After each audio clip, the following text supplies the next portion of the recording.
you started recording. All right, so there's that.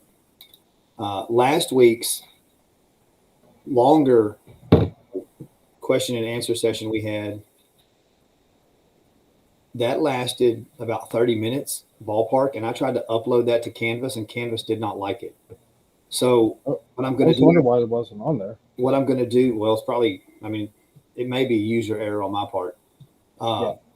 What I'm going to try to do after this is add that recording to my YouTube channel, and then just Okay. post in Canvas, just post a link to the YouTube channel so you can see that there.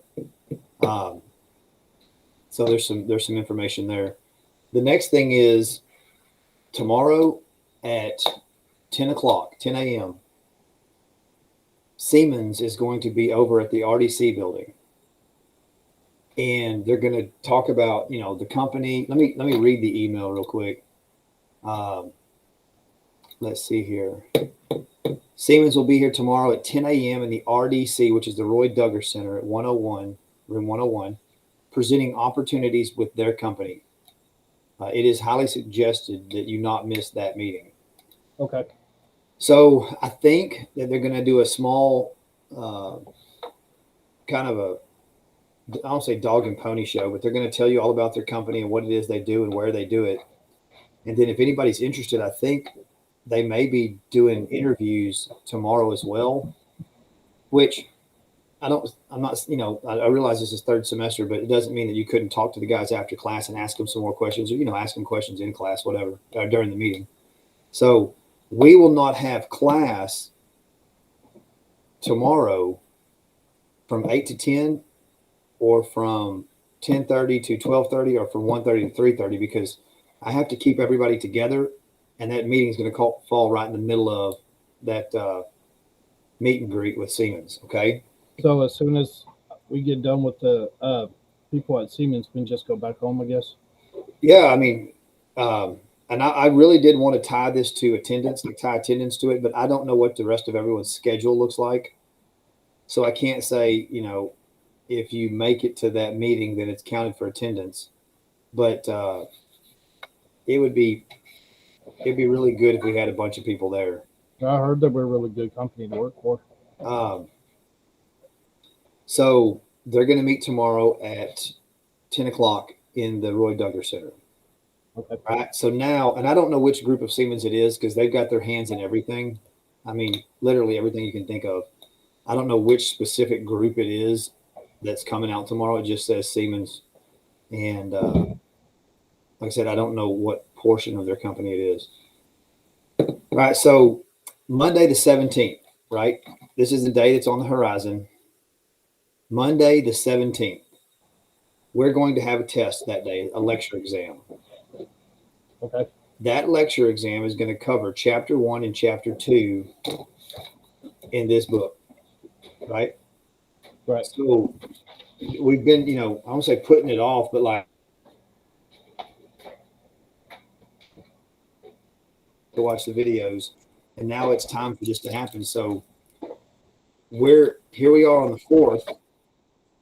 We've got that, today's Tuesday. Tomorrow we've got class, which has been canceled for that meeting. So we won't be able to go into integral tomorrow. Okay. We will hit integral on the 10th and the 12th of next week, right? Right. And then the 17th, we're going to have an exam over chapters 1 and 2. Now, chapter 1 is basically scratching the surface for all the other chapters that are in the book. It's an introduction to all the other chapters. And then chapter 2 is a chapter that just covers pressure transmitters and pneumatic devices, right? Right. There's a good bit of information in chapter 1 and chapter 2. So I put those two together to get you a test that we can take on the 17th. About 2 weeks after that, we're going to have another test on chapters 3, 4, and 5 in the book. And then we'll have one more test towards the end of the semester, which will be which will cover chapters 7, 9, 10, and 12. The numbers right now aren't important other than chapter 1 and 2 on the 17th of October. Okay. All right. You got any questions during the Q&A? What do you got? You got anything for me? How does integral tie more into proportional than does derivative, or is it the other way around? No, it's not the other way around. So I would say that like 95%, maybe 97% of all the process loops that you're ever going to come across are only going to be proportional and integral. Okay. Derivative is not needed in a bunch of the stuff that we do. I like to, like the example that makes the most sense to me and the way that my brain works is like a servo motor, where if you think, I'm going to try to give you this explanation and see if it makes any sense. Okay. Think about a battleship that has cannons on its deck, right? Right. And it's got something that it needs to fix onto and fire on while it is traversing in rough seas, right? So not only is it going up and down, but it's moving left and right and up and down. So it's really X, Y, and Z coordinates for it needing to be able to move and stabilize its aim on something. Okay. Well, we don't know how fast it's moving to the left or the right or up and down. And derivative takes into account, like, you know how we talk about proportional doesn't do anything if there's no offset? Yes. Right? So when there's an offset and there's a difference between the measured variable, like you kind of have to take this a long way to make sense of it. When there is an offset and a difference between the measured variable and the set point, that is the thing that proportional is going to try to address, right? Okay. Right. Now, integral is going to, and if there is no offset, then proportional isn't going to do anything other than what it's already done. So it may make an attempt to make an adjustment, and I often call it a one-time shot, but it's not. But if there is a change in the output and the offset does change, and the measured variable becomes stagnant and quits moving, and that offset remains constant, proportional doesn't do anything else. It just stays at the canned value that you gave it, and that's what the output does.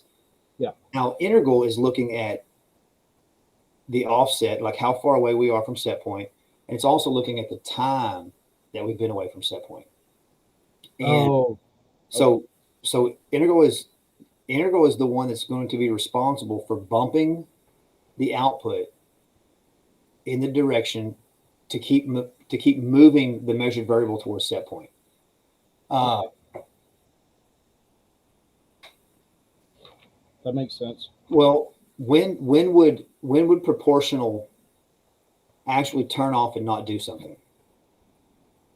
When it's on set point? When we're at set point. And what about integral? When would it stop doing something to the output?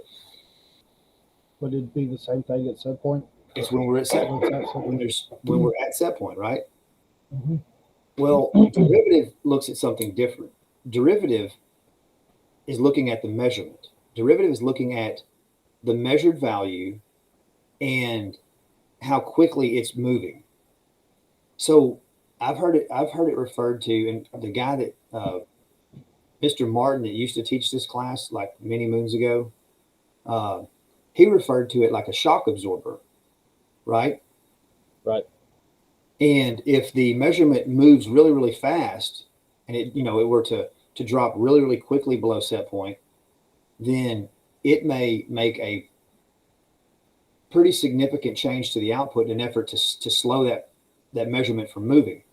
And if it were to spike, then it may, back a lot of that output off in an effort to keep it from driving so far away. Now, as soon as the measurement stops moving, be it with an offset of 10, 20, or 2,000, right?